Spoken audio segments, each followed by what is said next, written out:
Ancient walls and towers, for this is one of the world's most ancient cities, which now has motorways in its midst. PATHE Pictorial's magic carpet has never taken you to a place where a magic carpet was more appropriate. And whether it's a jet aircraft flying high over Istanbul, giving you a cloudy, lofty view of the mystery city of mosques, or a helicopter carpet at minaret height, you drink the magic in. The Santa Sofia Mosque, once a Christian church and now a museum, always makes you feel, even when your feet are on the ground, that you yourself are up in the air.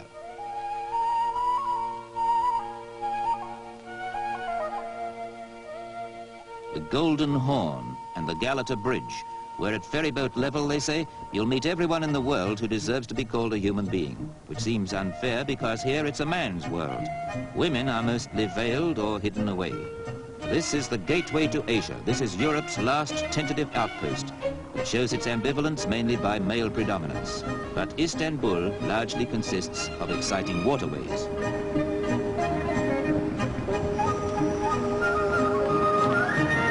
This Galata Bridge is Istanbul. People and mystery and manual labor. Here on the porters' backs, you can analyze life halfway between East and West.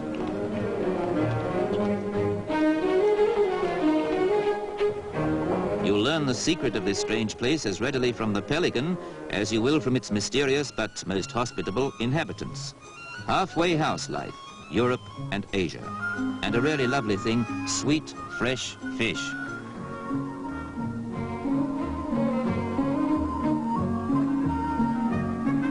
Fish from the Bosphorus, and the custom here is to grill it on charcoal. It's a custom that should spread because it's delicious. A curbside barbecue, conceived in the east and happily moving west. Go on, just dig your teeth into that bit of succulence. Or to savor the subtle flavors of the Orient, buy a bread ring and see how different and delightful it tastes. If you're anybody here, you have your shoes shined. They're dusty in 10 minutes' time, but you do it because you're floating on air most of the time in a city that's a million different places, itself split between two continents with only ferry boats threading it across that narrow, exciting waterway that divides us from Asia and dramatically links Russia and the Black Sea with the Mediterranean and the world at large. This waterway, among other things, is a city street with local transport.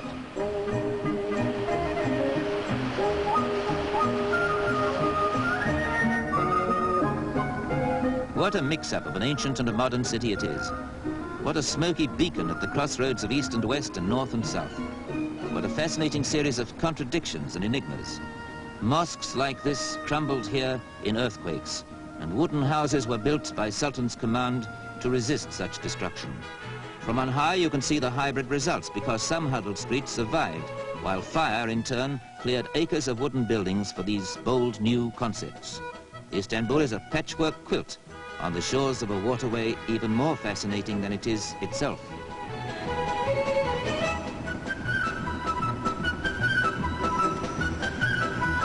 We are cruising now on the Bosphorus. The Dolmabahce Palace, the summer residence of generations of proud sultans, but more particularly the last view you'll get of the continent that cradled civilization, because half a mile across the water, it is Europe no more.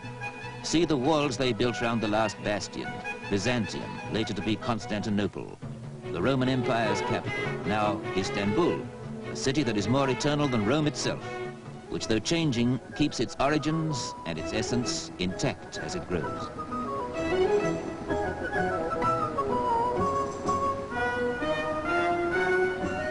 This is all part and parcel of Istanbul, perhaps the loveliest and certainly the laziest part.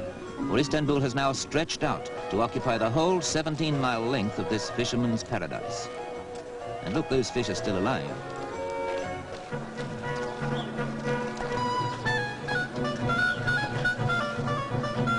Here you buy blue fish or the famous Bosphorus swordfish slices, and a boy brings round coffee for you as you talk with a stallholder or haggle over the price. The same as in the bazaars. Good, strong Turkish coffee, as sweet as those fresh-caught fish are themselves. You'll also find round here that any old tin will serve as a barbecue.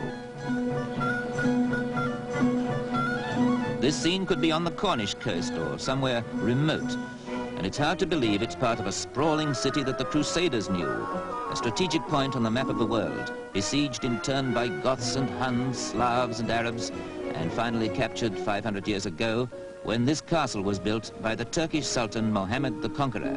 This was the stronghold from which he first attacked and then defended the city that he made the capital of the Ottoman Empire.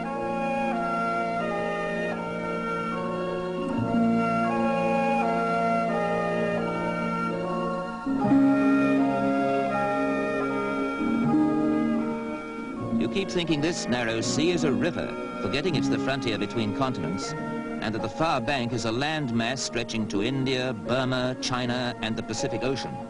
There's another castle on the Asiatic side, more elegant houses and the sleepy feeling you still get in the south of France. Glide into this haven of peace in the very outskirts of a crowded city.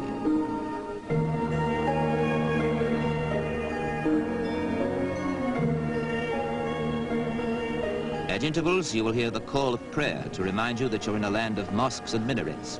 And at intervals, you'll hear the siren of a ship bound for the Black Sea, which is barely 5 miles away. For the rest, you might easily be on the Riviera, with its gay hotels and cafes in the sun.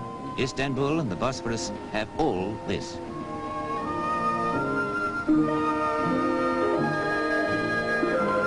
Istanbul and the Bosphorus have mystery too, inscrutable, age-old mystery, somehow symbolized by the Hubble bubble pipe. You order one at any restaurant, a glowing charcoal chip perched over the tobacco to keep it alight. You smoke and dream and contemplate, and the smoke is as wispy blue as the Blue Mosque, which with its 6 minarets is of all things the essence of this exciting place. There's no need to say any more about Istanbul. Imagination can do the rest.